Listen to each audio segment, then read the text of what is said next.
Ayancho Huecapenaicuna, ¿cómo están, estimados hermanos y hermanas? Estamos aquí un día más de Al Rojo Vivo. Bueno, esta semana se ha dado un evento interesante que al menos a mí me vale la pena comentar, que es el señor Rafael Aita, ¿no? Rafael Aita, más conocido como Capitán Perú.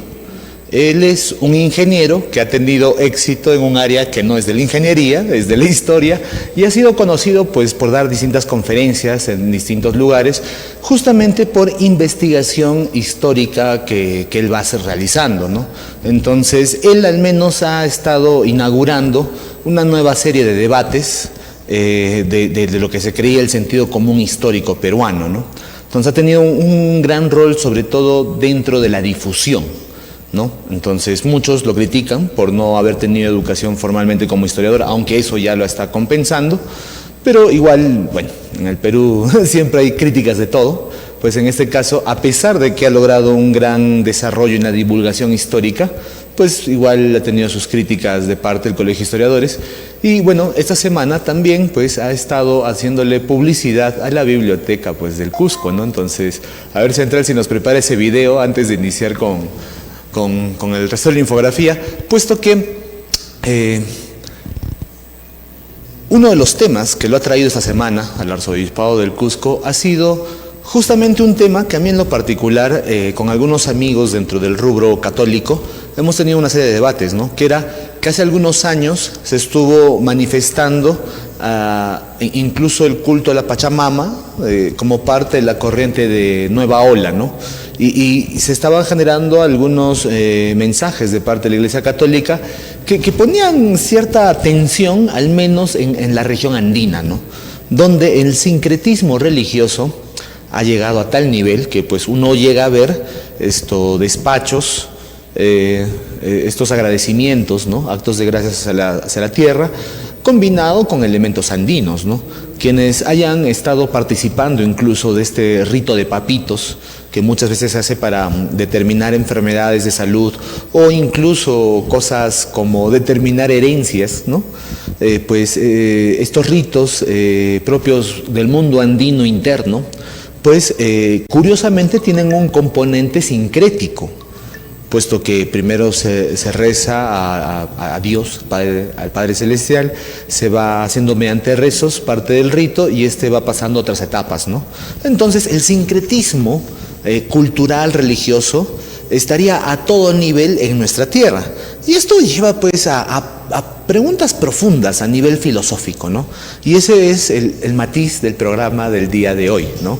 Sin embargo, me gustaría dar todavía este video, si se puede, para que vayan conociendo a Capitán Perú y que estaremos teniendo próximamente una entrevista con él, justamente porque esta semana en el Arzobispado fue un tema de índole religiosa, eclesiástica, respecto a la Pachamama, ¿no? Entonces, dado eso, pues el día de hoy se va a llamar Religiones y vamos a hablar un poco de lo que ha sido uno de los pensadores. Bueno, ahí está, él es Rafael Aita, a ver si le ponemos el audio.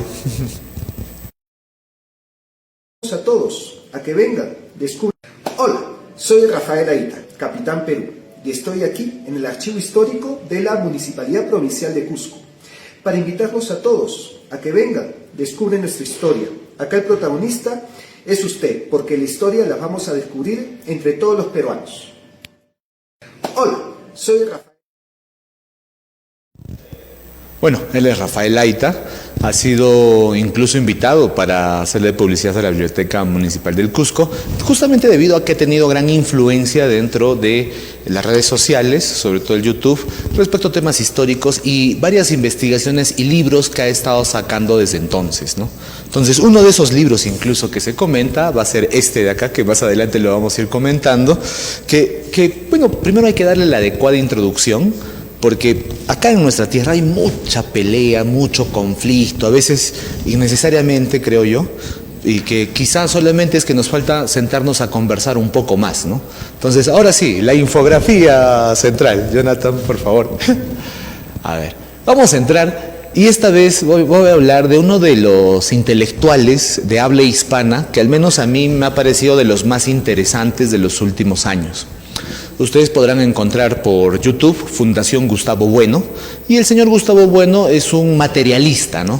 Español, que que justamente falleció en el año 2016, ¿no? O sea, se cumplen prácticamente 8 años desde que falleció. Y que es dentro de, los últimos grandes pensadores españoles, pues es uno de ellos, ¿no? Particularmente por el momento los que se han destacado con creces, uno es Gustavo Bueno y el otro es el señor Antonio Escotado, que ya habíamos hablado en otro programa de él, ¿no? Entonces, estos dos pensadores van a tener ideas de distintos temas y son bastante reconocidos a nivel internacional, ¿no? Entonces, no les cuesta nada, es que están escribiendo en español, así que, bueno, es relativamente fácil ver sus conferencias, que es lo más sencillo, pero también si pueden comprar los libros, ahora se puede hasta por internet, ¿no? En mi época, cuando yo llegué a conocerlos, pues solamente nos quedaba piratear, así que lo hicimos. Y muy bonito, Gustavo Bueno. Así que el día de hoy vamos a hacer una pequeña introducción a su pensamiento respecto a religiones, qué es lo que está conceptualizando él y a partir de ello cómo entender este fenómeno respecto a lo que sucede en el Cusco. Y luego de este pequeño libro que tengo a mi costado, ¿no? Entonces va a ser un día interesante. A ver, acerquemos un poco la pantalla central para ir avanzando, ¿no? Y esto es lo inicial. Gustavo Bueno plantea que las religiones no son un tema de ilusión individual. O sea, le quita el factor, digamos, de que sea algo más que solamente una buena historia, ¿no? Lo convierte en un fenómeno, instituciones, mitos, prácticas, estructuras sociales. O sea, es prácticamente como un pueblo genera una tradición y en esa tradición hay ritos de mayoría de edad, hay ritos de transición, etcétera, etcétera, etcétera, ¿no? Por ejemplo, acá en el Cusco, que la gran mayoría hemos tenido un desarrollo católico. Uno es el bautizo, ¿no? Es el ingreso a la familia católica. Luego llega, más adelante, la confirmación, ¿no? Antes la primera comunión, la confirmación, y así distintos ritos que en sí lo que hacían era marcar etapas del desarrollo de la persona. Si usted se va dando cuenta, coinciden con determinadas edades en las cuales se puede llamar infancia, adolescencia, entonces son como ritos de transición, ¿no? Entonces, cuando lo empieza uno a ver así, ¿no? Aparte de la situación religiosa, ¿no? Lo puede ver que es una experiencia comunitaria, o sea, es entrar en una cultura, en una forma de ver el mundo, de interactuar con el mundo, ¿no? Entonces, se vuelve un fenómeno más complejo que solamente, pues, decir qué es lo correcto o qué es la verdad y cuál no. Dimensión múltiple, ¿no? Tienen una dimensión racional, política, antropológica e histórica que no puede reducirse a la experiencia subjetiva de creer en Dios. Esto es bastante interesante, ¿no? Porque incluso cuando uno lee la Biblia, el problema está en cómo la lee, ¿no? Si uno la lee de forma textual, va a empezar a tener problemas, ¿no? Va a empezar a tener muchos problemas. Porque, por ejemplo, en algunas épocas, recordemos que este libro se hace cercano a la línea ecuatorial, en una zona de alto calor. Entonces, normalmente, cuando una mujer menstruaba, en una sociedad que no tiene antibióticos, pues la tienden a aislar, ¿no? Entonces, dentro de la Biblia está partes en las cuales la mujer en etapa menstrual debe ser aislada, ¿no? Y que corresponda al actuar lógico, pues, de una comunidad humana que se encuentra en la zona del planeta que normalmente está en una zona más árida, ¿no? Tendría lógica histórica, ¿no? Pero no por ello tendría que hoy en día, que ya es el mundo de las toallas higiénicas, que hay tampones, que hay una serie hay penicilina, ¿no? Hay todo un sistema de salud establecido, pues esa misma norma tenga que acoplarse al tiempo actual, ¿no? Entonces, adicionalmente a solo creer o no en Dios, habría que entender que la historia religiosa, todas las historias religiosas, están teniendo ese fenómeno histórico, son un fenómeno antropológico y dentro del mismo lo político sería cómo incluso ordena su sociedad para que actúe, ¿no? Y en consecuencia tiene pues una sociedad que prospera hasta el día de hoy y por eso dichas prácticas existen, ¿no? Aquellas prácticas que no ayudarían a sus sociedades a permanecer, pues se extinguirían, ¿no? Los sacrificios humanos de los aztecas, por ejemplo, muy poco probable que una sociedad moderna pues mantenga una tasa de sacrificios humanos alta como en su momento la tuvieron ellos, ¿no? Entonces, bueno, ahí se va mostrando que Gustavo Bueno hace un análisis y saca la religión pues de ese contexto místico, durante mucho tiempo se ha planteado, y empieza a organizar estos factores, ¿no? Yo les recomiendo bastante. Tiende a tener el poder de como organizar el pensamiento el señor Gustavo Bueno. Bueno, no desaparecen con la ciencia. La ciencia explica fenómenos naturales, pero no elimina automáticamente las estructuras culturales y filosóficas de las religiones. Ojo, ¿qué significa esto, no? O sea, la ciencia no es que está peleada con la religión. Son dos contextos diferentes de la realidad y en gran medida, pues, lo científico puede ir respaldando, verificando cuestiones que normalmente están del lado de lo que llamamos lo místico o lo religioso, ¿no? Entonces, esto implicaría o sea, el hecho que uno se identifique, hasta culturalmente, ¿no? O sea, pensémoslo de esta manera, quizá uno no participe tanto en los ritos y demás, pero se identifica culturalmente. Y eso ya hace que alguna serie de valores le importen más que otros. Hoy en día, ¿no? Hemos hablado al rojo vivo, uno de los grandes problemas de la época contemporánea, ¿no?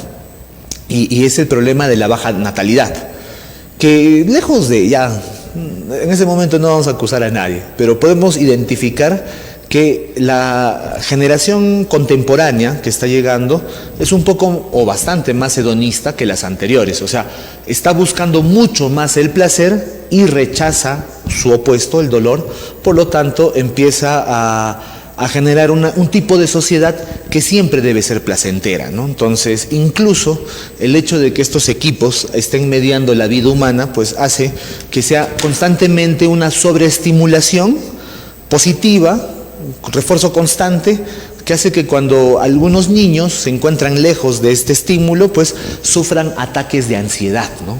O simplemente ya no sepan interactuar pues con el mundo, o sea, ya se han metido tanto que su mente ya está en otra lógica, ¿no? Y que eso estaría generando pues una nueva generación más hedonista que todas las anteriores, y que producto de ello, toda acción que se vea como un sacrificio tenderá a ser evitada, ¿no? En ese sentido, la paternidad, dejado de ver como una etapa de la existencia humana, cambiaría a una lógica de sacrificio, ¿no? Por los hijos, pues tendería desde ese punto de vista a ser rechazado por toda la sociedad, ¿no? Entonces, es interesante en este tiempo hablar, por lo tanto, de religiones, ¿no? Entonces, bueno, la ciencia no niega los principios culturales ni filosóficos. O sea, por ejemplo, uno de los planteamientos que tiene usualmente acá todas las iglesias cristianas es la importancia de la familia como núcleo de la sociedad.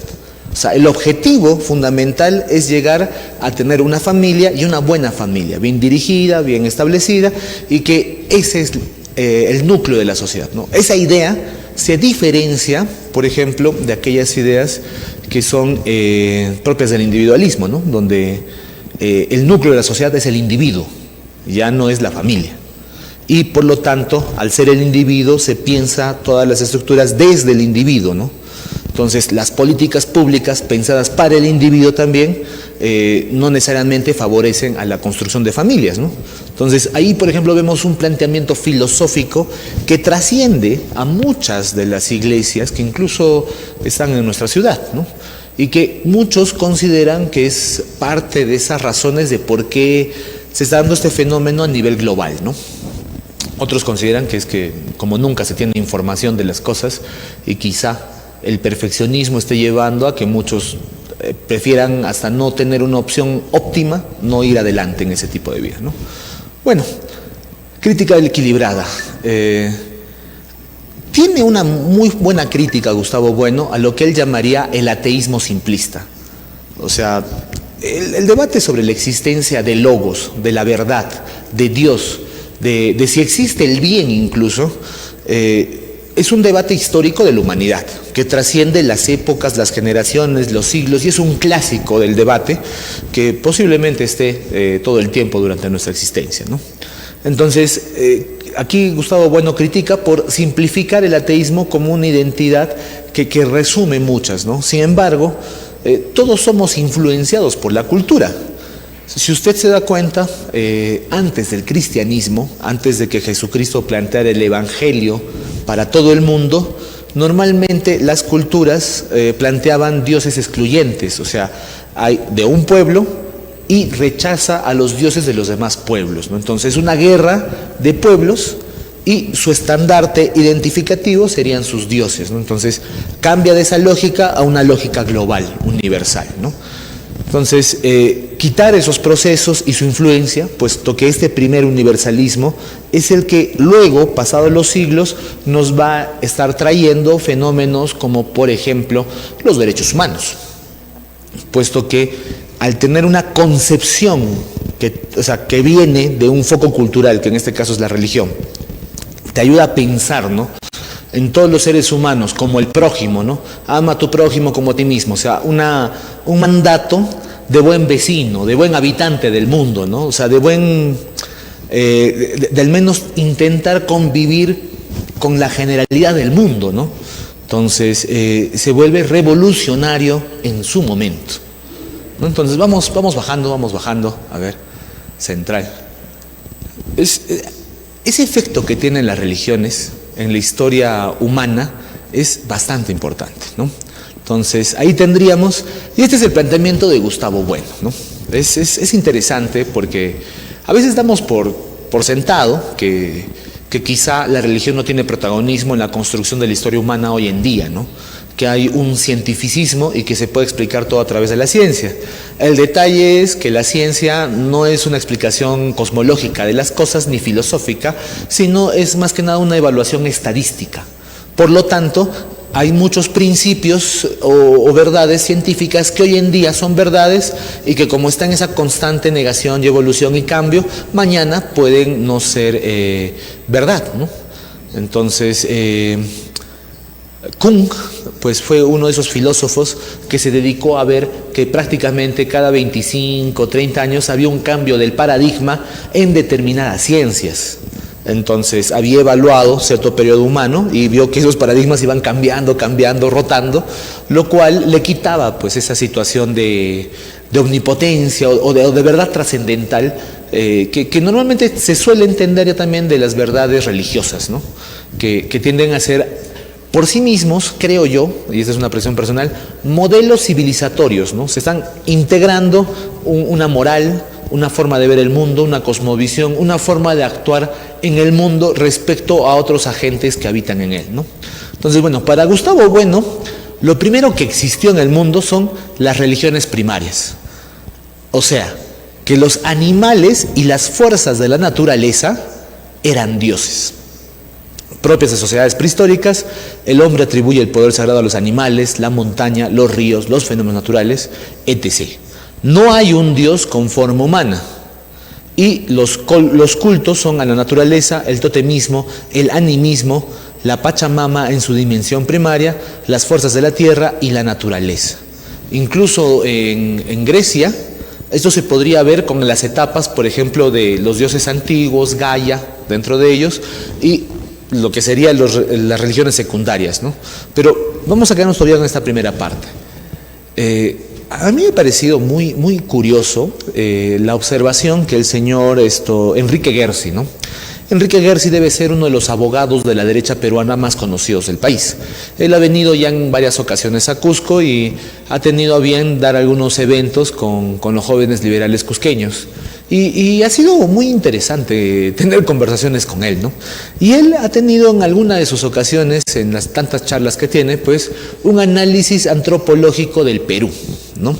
Entonces, dentro de este planteamiento antropológico del Perú, ¿no?, que es prácticamente la construcción de una filosofía o una intelectualidad de derecha nacional a la hora de la interpretación de la realidad peruana, ¿no? Habló de que el Perú serían todos los tiempos en un mismo tiempo, ¿no? Me pareció curioso porque me parecía anecdótico, ¿no? O sea, el Perú es un país en que todos los tiempos se están dando, ¿no? Y es curioso porque acá, todos los que somos al menos cuqueños, de buen tiempo, sabemos, ¿no?, la existencia de la trilogía andina, ¿no? Y que en este caso estaría, dentro del planteamiento de Gustavo Bueno, más cercano a los establecimientos primarios, ¿no? Que prácticamente yo lo identifico que es, más que nada, los primeros tipos de asentamiento humano, pues están en mucho contacto con la naturaleza y por lo tanto su interacción va viniendo más de esa interacción con la naturaleza. Entonces, mucho de eso ha mantenido nuestros pueblos, incluso llegado hasta nuestros tiempos, ¿no? Sin embargo, para llegar a los distintos niveles de razonamiento que quizá haya podido existir ya en el Tahuantinsuyo y que haya generado parte del sincretismo religioso nacional, que sería, por lo tanto, una raíz muy diferente a otras raíces, pues tenemos esa primera parte de Gustavo Bueno, ¿no? Entonces, luego plantea que hay unas religiones secundarias, que ya es cuando las divinidades empiezan a volverse antropomórficas, ¿no? Surgen los dioses de forma humana, voluntad, pasiones, personalidad, las religiones politeístas organizadas en panteones, y los dioses intervienen en la vida humana, ¿no? Grecia, Roma, Egipto, Mesopotamia, religiones politeístas clásicas. En el Perú sería obviamente pues nuestro panteón de dioses andinos, ¿no? Liderado por Inti, ¿no?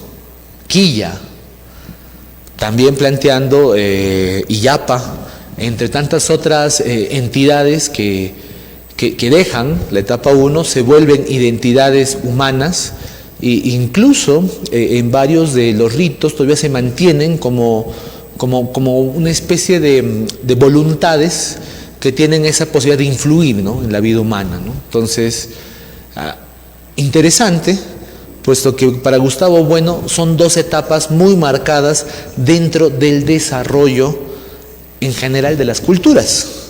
O sea, lo que está diciendo es que primero surgen un tipo de rito, luego en esta etapa secundaria son las grandes concentraciones humanas, o sea, las grandes metrópolis, y a partir de ahí incluso también tiene esta evolución dentro de la percepción de cómo construyen su panteón. Recordemos que hasta incluso es posible que haya tenido funciones políticas, ¿no? O sea, unías al dios de otro pueblo, se generaba una teología general y se integraba en un solo argumento histórico, pues a varios pueblos, como la construcción de una sola identidad. Esta lógica fue usada por Roma. Recordemos que Roma, antes de cristiana, era politeísta y integradora de los cultos de los pueblos que estaban dentro del imperio. Otro ejemplo, nuevamente tendríamos a los incas. Y en los incas, cada junio, ¿no? Cada 24 de junio, nosotros tenemos el Inti Raymi, que es pues más o menos una celebración de este tipo, ¿no? A Inti, ¿no? En los dioses secundarios de forma antropomórfica que tienen influencia en el destino humano, ¿no? El sol, la luna, las estrellas, la lluvia, tienen influencia en el destino humano, ¿no? Acá en los Andes. No en vano, este ha sido el mes pues, de agosto, ¿no? Y para Gustavo Bueno, y este ya es el nivel diferente, ¿no? Las religiones terciarias serían aquellas que llegan ya también a tener un Dios único, trascendente, creador del mundo y de la historia. Religiones con desarrollo teológico, moral, filosófico más profundo y que introducen la idea de verdad revelada y relación personal con Dios, ¿no? Entonces, principalmente va a poner como ejemplos de esto pues al judaísmo, al cristianismo, al islam. Sin embargo, y ahora volvemos a los incas, ¿no? Y ahora sí vamos a hablar un poquito de este libro. Este libro es Relación de Antigüedades desde el Reino del Perú, de Don Juan de Santa Cruz, Pachacuti, Yanque, Salcamayhua, que sería Curaca de Canchis, y que pues nos va estableciendo en su texto que Texihuiracocha Apupachachic, cuyo templo es Rachi y se encuentra en Canchis, sería pues ese Dios único, trascendente, creador del mundo y de la historia, ¿no? O sea, ¿qué es lo que nos está diciendo Gustavo Bueno, ¿no? Imaginemos que nuestra conciencia despierta al mundo, ¿no? Y genial, vemos la naturaleza. Pues lo primero que nos va a llamar la admiración es lo que vemos, ¿no? Los animales, los árboles, la naturaleza, todo. Nosotros, que vamos a empezar a entender el mundo siempre como una extensión de nosotros mismos, pues nuestra primera forma intuitiva de entender la realidad es que algo de nosotros se repite en los demás, ¿no? Y vamos haciendo por ensayo y error prácticamente la reconstrucción de qué cosas son similares y qué cosas son diferentes, ¿no? Entonces, esta primera etapa va a tener gran participación de figuras, por lo tanto, de animales y elementos de la naturaleza como un gran protagonista. Esa misma sociedad va teniendo su desarrollo histórico y llega a una donde ya también llega una especie de politeísmo. Y el politeísmo va a terminar teniendo otras funciones, ¿no? Por ejemplo, parte de las historias o mitos griegos tienen por función establecer pues la moral griega, teniendo como los dioses pueden triunfar donde los hombres no triunfarían jamás, mostrando las diferencias entre lo humano y lo divino, ¿no? Entonces, si bien uno puede leer el mito desde lo divino, todo, también lo puede ver desde una herramienta pedagógica de una cultura para establecer su moral a través del relato, a través de la literatura, ¿no? Entonces, eso es importante porque nos permite ver a las religiones del mundo como lo que fueron, ¿no?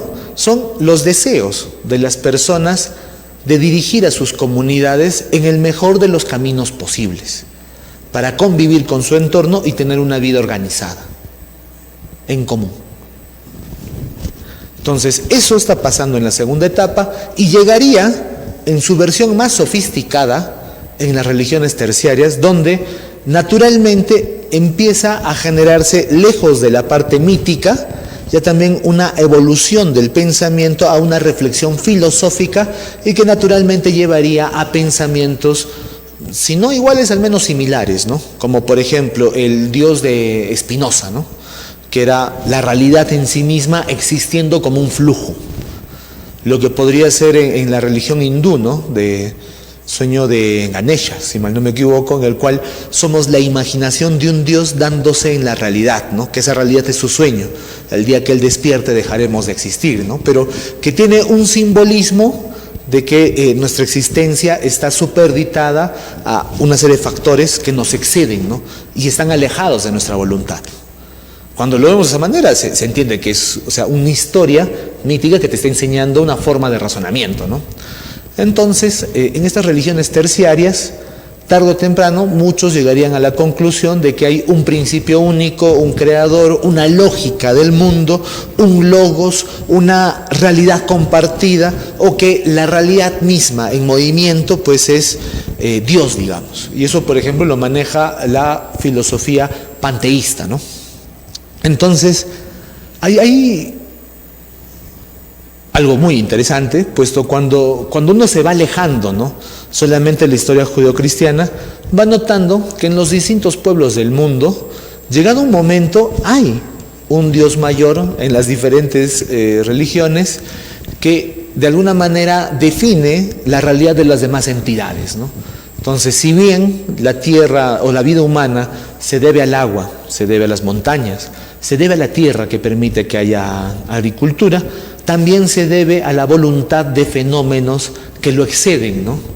Como por ejemplo el fenómeno del niño, ¿no? Que ahorita está siendo un fenómeno terrible, pero es una forma también de interpretar la realidad, ¿no? O sea, la voluntad de los elementos ha existido antes que la humana y podría perdurar después de ella, ¿no? Entonces, luego, en una visión macro, pues ya dejamos de ver el planeta. Esos seres se dan cuenta que son uno más dentro de una gran existencia del cosmos y el entendimiento de la inmensidad lleva pues a que la jerarquía de los otros representantes de divinidad, ¿no? Que ha tenido, pues queden un poco opacados, ¿no? Entonces, en este libro, Juan de Santa Cruz plantea justamente que el concepto de Texihuiracocha, Apupachachik, es pues justamente del hacedor de las cosas y que era el Dios más allá, el sol más allá del sol, ¿no? Siendo que hay un planteamiento curioso, que entonces el Inti Raymi quizá incluso pudo haber sido dos fiestas en una, ¿no? Una al sol que está más allá del sol, que sería la versión de la élite, y la versión del pueblo, lo que ellos pueden ver, que es a Inti, ¿no?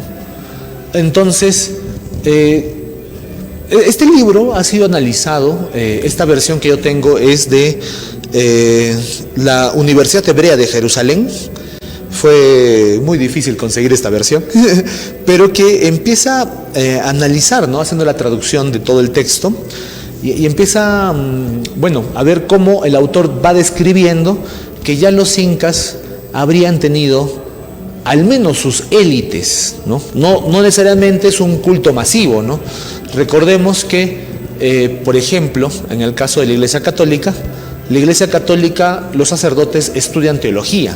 Y la teología es una mezcla de filosofía con otros conocimientos más amplios sobre un análisis filosófico de la realidad, ¿no? Y cómo eso se relaciona con la fe humana y otros planteamientos. Entonces hay un debate bastante amplio, que no es el mismo debate que se tiene pues en un catequista necesariamente, ¿no? Por ejemplo. Entonces es otro nivel de debate y otros, puesto que uno trata más de hacer conocer, digamos, la fe y tratar de inducir más en la cultura de la fe misma, que quizá debatir planteamientos filosóficos abstractos, ¿no? Entonces, igualmente los incas habrían ya tenido, y por lo tanto tenemos en Canchis el templo importante a la altura del Taj Mahal, del Muro de los Lamentos, a la altura de la mezquita del Islam, pues sería donde estaría Yahvé, Alá, puesto que si partimos de que la religión, o sea, el fenómeno espiritual estudiado es real, pues encontrarán paralelismos entre las distintas religiones del mundo, y que justamente esos paralelismos demostrarían que hay un conocimiento verdadero en ellas. Y más bien aquello que sea diferente de una a otra, lo que nos estaría mostrando son sus diferencias históricas, culturales y hasta filosóficas, ¿no? Pero es porque al ser construcciones humanas, instituciones humanas, sirven pues para el desarrollo del ser humano, ¿no? Y por lo tanto van a tener variedad en sus planteamientos, ¿no? Entonces, todos de alguna manera estarían inspirados en pues la mejora constante del ser humano y su permanencia y su relación en el mundo, ¿no? Pero lo harían de distintas maneras, ¿no? Entonces, Gustavo Bueno tiene esa tesis, ¿no? Y yo cuando lo leí la primera vez, pues me hizo reflexionar bastante, ¿no? Yo, por ejemplo, había leído de este libro, en un libro de filosofía andina, ¿no? Y habían planteado regresar mucho al planteamiento de Juan de Santa Cruz Yánquez Alcamaigua. Lo leí luego y curioso, ¿no? Porque parecería al inicio que está escrito a forma de texto casi semicatólico, ¿no? Pero no fue hasta que llegué a hablar con el señor Signayo, que él es un músico cusqueño muy conocido, se dedica a afinar distintos instrumentos de las iglesias cusqueñas, pues él, por ejemplo, había encontrado que dentro de las partituras musicales, ¿no?, de los primeros años del virreinato, pues los curacas están siendo educados por profesores españoles, ¿no? Entonces los profesores españoles se están educando en música española. Entonces ellos, para no caerle mal a su docente, no hacer muchos problemas, porque estamos en un proceso también de poder, pues habrían dejado dentro de varias partituras de canciones religiosas de los primeros años de la colonia, pues algunas notas musicales atípicas para la afinación española de la época. Entonces, cuando él lo aísla y empieza a ponerlos en otro orden, en otra escala, va descubriendo pues lo que sería la escala musical inca, de su observación directa de músicos de zonas de comunidad y de que afinaban los instrumentos en otra nota, y asimismo pues los va comparando con ello y va descubriendo pues que hay bastante de información que no tiene que ver con España presente en esas partituras, y que extrayéndolo pues se podría considerar que es la música inca original, ¿no?, que ha perdurado en época virreinal gracias a la estrategia de los curacas de dejarlo sincréticamente con el conocimiento venido de España. O sea, que todo lo que ocurre en el Cusco tiene que ser leído con dos mentes, ¿no? El mismo rito está ocurriendo en un lugar y a la vez hace eco a otra cosa. O sea, que incluso cuando se lee el texto posiblemente esté referenciando un santo católico, pero para describir un rito inca o una acción inca de la época. Para evitar problemas y persecución lo deja como un mérito éxito, digamos, de los diferentes santos, de tal manera que sobrepasa la crítica, resiste la censura durante siglos y llega a nuestros días de forma que se estudie de otra manera, ¿no? Entonces, justamente, pues, esta es la idea que desarrolla el señor Gustavo Bueno, ¿no? Entonces, debido a eso le voy a poner especial énfasis al cristianismo y su efecto globalizante, ¿no? Puesto que el cristianismo ha logrado el mayor crecimiento a nivel internacional y tiene también ahora un crecimiento incluso en países de tradiciones de otro tipo, ¿no? Como China, que es uno de los lugares con mayor crecimiento de católicos, por ejemplo. Otras iglesias van creciendo, también las evangélicas, ocupando el espacio que a veces va dejando la católica, pero en general el cristianismo en sus diversas vertientes va siendo una de las religiones con mayor crecimiento contemporáneo en el mundo, ¿no?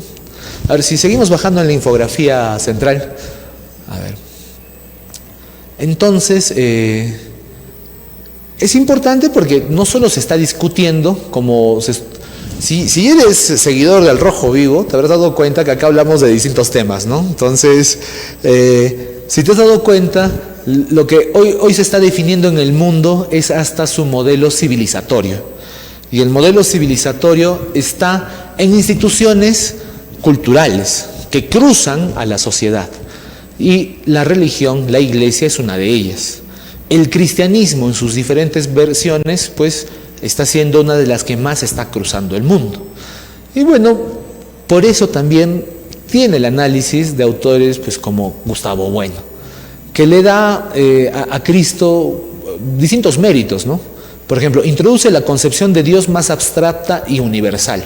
Entonces, la situación de la divinidad era primero los elementos, luego era la visión semihumana de ese panteón, para pasar a una abstracción simbólica de ello, ¿no? Entonces, pasamos a conceptos como el alfa y omega, el continuo flujo de las cosas, ¿no? Pero inicia con el cristianismo, ¿no? Se relaciona con la filosofía a través de su teología, ¿no? Las distintas teologías tienen planteamientos filosóficos muy diferentes. La teología de la liberación, que ha sido el protagonista de esta última elección por Roberto Sánchez, contrasta con otras teologías, ¿no? Como la teología del progreso, que es la que era la que manejaba pues el Papa Juan Pablo II y que en su momento dio inicio a la posición de la Iglesia en esa época, que fue la doctrina social de la Iglesia como su modelo político de desarrollo para las naciones católicas. Fijen ese impacto, ¿no? Y que el Papa Prevost considera también muy afín a lo que ha sido pues la labor del Papa Juan Pablo II, ¿no? El Papa Francisco, él sí, era muy afín a la teología de la liberación, ¿no? Que hoy en día también está en debate de si es o no es una teología válida dentro de la Iglesia, que al final es pues una discusión filosófica dentro de la institución que más tiempo ha durado en el planeta. Recordemos, casi 2000 años de Iglesia Católica, con todo su proceso y continuidad histórica, y que pues dentro de sí también hay debate político, porque la política está en todo, ¿ya? Hasta en la comida. Un día vamos a hablar de la política gastronómica, pero bueno, vamos a ver cómo la filosofía de la Iglesia, a través de la teología, pues va marcando la acción de la Santa Sede y su política para el mundo, ¿no? Hoy en día, la Iglesia Católica ha sacado su última encíclica, ¿no? Que está teniendo una posición interesante al respecto de la inteligencia artificial. Aquí ya te hemos estado hablando mucho de ello, ¿no? Pero para que veas que hoy en día hasta las instituciones religiosas pues están añadiéndose a entender que su rol en el mundo es ese, ¿no? Guiar las buenas intenciones de las personas buenas organizadas, ¿no? Entonces, obviamente, se convierten en un poder político también y también se involucran dentro de la construcción de la cultura y la visión civilizatoria de una sociedad, ¿no? Muchos dicen que su salida es la que ha causado la decadencia de Occidente, ¿no? Y muchos, para que sus sociedades no colapsen, están empezando a considerar como política de Estado también la religión. Bueno, influye en la construcción de la cultura occidental y en la idea de Dios de los filósofos, ¿no? La Iglesia Católica, quizá como ninguna, ha usado bastante a la filosofía clásica griega para ir haciendo planteamientos éticos sobre la moral. Y por lo tanto se ha convertido o ha logrado tener, debido a ello, una buena posición respecto al debate moral en los pueblos. De alguna manera podríamos decir que las iglesias en general son pues instituciones que van velando por la regulación de la moral en una sociedad. Y si lo hacen bien, pues no están teniendo solamente un lenguaje religioso, eclesiástico, sino también filosófico, ¿no? Y pueden defender pues esas distintas posturas, porque algunas cuestiones legales deberían admitir y otras no, y bajo qué criterios, ¿no? Entonces, ese impacto ha tenido la Iglesia Católica, sobre todo en Occidente, ¿no? Y el cristianismo en general, porque en los países cristianos pues se siguen manteniendo estos debates, estas acciones, y el hecho de construir comunidades organizadas, ¿no? Entonces, Gustavo Bueno le va a dar ese valor entonces importante al cristianismo por sobre otras religiones. Si estuviéramos en la India es más de castas, ¿no? Entonces, como es castas, incluso está prohibido que la gente de diferentes castas concilie matrimonio entre ellos, ¿no? Entonces, eso es una dimensión política, sociológica, antropológica de una sociedad, ¿no? Entonces, en muchas sociedades la transición que dieron al cristianismo también ha sido por las ventajas antropológicas que ofrece a su pueblo, ¿no?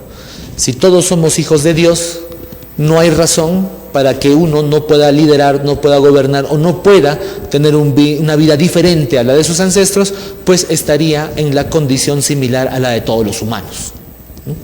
Entonces, dense cuenta ese poder de transformar incluso las sociedades que tiene pues la religión. La época contemporánea ha devaluado mucho su rol, pero curiosamente la izquierda internacional es la que más levanta a también otros cultos religiosos en el mundo que dicho sea de paso tienen bastantes observaciones y problemas, ¿no? Pero bueno, la religión responde a preguntas de sentido, valores, origen y destino. O sea, se convierte en la conversación con las personas del pasado sobre esos temas. De sentido, de valores, de origen y de destino. Crea comunidades, normas, ritos e instituciones. O sea, hábitos que terminan influyendo en la persona, incluso cuando ésta es adulta y no es consciente de que ha sido educado en esos hábitos. Tiene dimensión simbólica, mítica y existencial. O sea, tratan de responder esas grandes preguntas, ¿no? La ciencia, en contraposición, ¿no?, para Bueno, responde a preguntas sobre hechos, fenómenos naturales. O sea, él está sacando algunos fenómenos sociales, que en otro libro ya habla de eso, pero sobre todo dice que la ciencia se debe centrar en los fenómenos naturales. Produce conocimiento verificable y técnico. Y tiene una dimensión lógica, experimental y objetiva. O sea, esta contraposición que se genera entre ciencia y religión, para él no tendría sentido, puesto que simplemente están investigando o tratando sobre temas diferentes de la complejidad humana. Como pueden ver, la religión estaría más del lado filosófico y la ciencia estaría más del lado de construir conocimiento duro sobre cosas objetivas, materiales, naturales, ¿no?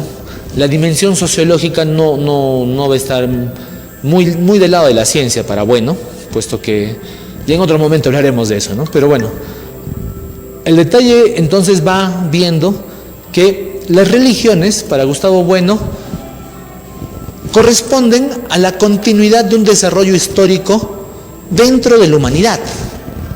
Y esto va a ser interesante porque a partir de la lectura de Bueno, y uno va leyendo la Biblia también con esa mirada, se va dando cuenta, claro, entonces la gente vivía así en esa época, por eso esta parábola dice esto. Ah, ya se entiende. Ah, con razón están diciendo esto porque en ese momento en Medio Oriente tenían este tipo de hábito, ¿no? Entonces, aquí la sociedad no tiene ese hábito, tiene otro hábito.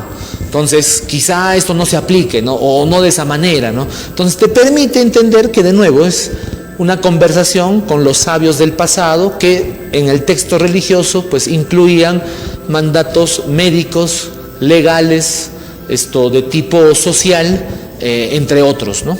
Entonces, por lo tanto, ha sufrido modificaciones, actualizaciones, hay partes que ya no se le ponen tanta atención como otras, incluso hay renovaciones en cada institución que sirven para reinterpretar o evaluar de mejor manera partes concretas de cada religión, ¿no? Entonces, es muy interesante, sobre todo porque aquí Juan de Santa Cruz nos va a decir también algo que es bien curioso, ¿no? Dentro de su texto refiere que dentro de los pueblos andinos existía la idea de Tunapa, un profeta que visitó los Andes y que habría evangelizado en los Andes hacia el favor de las buenas acciones, ¿no? Los hombres que habrían recibido su mensaje habrían actuado en consecuencia y por lo tanto habría crecido la civilización andina. La civilización andina tendría el mérito de ser la síntesis de un proceso histórico, pero sobre todo en el que personas hubieran tenido prácticas religiosas de alto, exigencia, dimensión, y que les permitía evaluar la realidad de una manera un poco más profunda, ¿no? En el momento en que esa sociedad se corrompe, pues empieza su declive, y el declive coincide con la llegada de los españoles. O sea, hay una profecía, hay una forma de explicar el fenómeno del autor que, claro, a primera vista daría la impresión de que es un cristianismo andino, una creación de ese tipo, pero cuando uno empieza a ver el libro de Krishna, por ejemplo, Krishna también te va a decir algo, y es que las sociedades que practican valores desarrollan y prosperan, y las que no los practican empeoran y fracasan, ¿no? Y lo mismo vas a tener con Ra y el libro de los muertos en Egipto. O sea, y si usted hace un paralelismo, ya no vamos a hablar de religión, volvemos a la política, vemos una sociedad que si definimos que la economía es el intercambio de bienes y servicios entre las personas, ¿qué es lo que estamos diciendo? Que en esa sociedad si hay pendejos, hay personas mentirosas, ¿no? O sea, no se cumple la palabra, no hay información de calidad, o sea, la gente miente y miente mucho, ¿no? O sea, te vende, orgulloso de venderte piedras, o sea, de mentirte hasta el hartazgo, ¿no? O sea, sociedades de ese tipo no van a prosperar, porque ese intercambio no va a ser el más óptimo. Entonces, solamente por la práctica de esos valores, una sociedad puede ser más rica. Y usted puede llevar esto con todos otros criterios de valores, ¿no? Como por ejemplo la puntualidad. ¿Cuántas horas hombre se pierden en una sociedad donde la impuntualidad es frecuente? Si usted sumara todas esas horas hombre y llega a la conclusión de que es tiempo no productivo de la sociedad, pues verá que una sociedad tardona es más pobre que una que no lo es. Simplemente por el hecho de tener esa práctica, ¿no? Y podemos hacer lo mismo con todas y cada uno de los valores cristianos. Por ejemplo, prudencia, ver el tema de que el no cuidado, ¿no?, de los valores terminan afectando y generando algunos vicios en la sociedad, ¿no? Entonces, ese símbolo religioso, lejos de solamente ser pues un fenómeno cultural, termina siendo una herramienta pedagógica para que una sociedad fácilmente pueda encontrar razonamientos de qué prácticas tener y cuáles no. Los pecados capitales, por ejemplo, propios de la visión católica, pues no tienen por objetivo pues ser un castigo, nada, es una cuestión pedagógica de entender que el hombre puede caer en determinados comportamientos que dañen su propio bienestar, ¿no? La gula es pues el exceso de comida y también de sustancias en general, o sea, la adicción. ¿Es negativa para cualquier persona? Sí, porque es caer en una falta de control de uno mismo. Entonces ahí tienes un pecado asociado con ello, ¿no? Que es la gula, no, el orgullo, ¿no? El hecho de simplemente no tener, o sea, como a la hora de evaluar determinados escenarios de la realidad, pues colocarse en una posición desmedida, ¿no? Orgullosa, que quizá genere más conflictos que soluciones entre parejas, amistades, la sociedad misma, etcétera, ¿no? O sea, se ven problemas derivados de ellos, ¿no? Entonces, más que ser una herramienta científica, lógica, filosófica, pues es muy pedagógica y ayuda a que las sociedades tengan una brújula moral fácil de seguir, ¿no? Muchos refieren, como también se mostró acá en Al Rojo Vivo, que el exceso de complejidad de los tiempos modernos termina siendo el principal problema, porque gran parte de la nueva generación pues no sabe cómo moverse en dicha complejidad. Entonces, algunas sociedades, visto ello, están teniendo hasta una política de Estado tirado a dar el apoyo a las iglesias, puesto que ellas, al construir comunidad, terminan siendo hasta el grupo de respaldo para personas en situaciones de calle, abandono y otros, e incluso son sistemas de apoyo de inserción laboral. Por ejemplo, en la Iglesia de Jesucristo de los Santos de los Últimos Días tienen un apartado de independencia de los miembros. Entonces les enseñan a incluirse laboralmente o a emprender negocios, de tal manera que como red, al ser una iglesia prácticamente global, les ofrece más oportunidades incluso a los miembros de tener un crecimiento explosivo, ¿no? Un buen emprendimiento hasta podría crecer a una escala global. Y así, ¿no? O sea, esas posibilidades pues que dan algunas iglesias también la tiene la católica, ¿no? Entonces, es interesante hablar de estos temas, sobre todo porque también en el lado inca habría ello. Y lejos, porque si bien estamos en agosto, lejos de ser una crítica negativa hacia los cultos y las tradiciones andinas, más bien debería ser visto en esa mirada, ¿no? Somos todos los tiempos conviviendo, pero también entender que dentro de esos análisis existía el gran culto, ¿no? Texi Huiracocha Pupachachi, o sea, las reflexiones más altas de teología también se dieron en época incaica en este territorio, y no está mal, está muy bien. Entonces, entender ello, pues que quizá el culto del pueblo no necesariamente era el culto de mayor jerarquía que se tenía a nivel histórico en el territorio, ¿no? Que no necesariamente es que uno niegue al otro, ¿no? Sino que poder entender este proceso nos ayude a ir tejiendo mejor el panorama de nuestra historia. Bueno, esto ha sido todo por el día de hoy aquí en Al Rojo Vivo. Espero que les haya gustado el programa de hoy. Si les ha gustado, no olviden comentar, compartir, revisar. Estaremos así trayendo diferentes temas. Si tenemos más rating, pues vamos a tener más de estos temas. Si no, no los vamos a hacer. Así que ayúdanos a difundir, a construir una red interesante para seguir trayendo novedades y bueno, hacer que el Cusco de nuevo sea el lugar donde se dan los grandes debates de la historia. Esto ha sido todo por el día de hoy. Ingeniero César Bianca se despide con ustedes y nos vemos el día lunes. Tuparanchis Kama.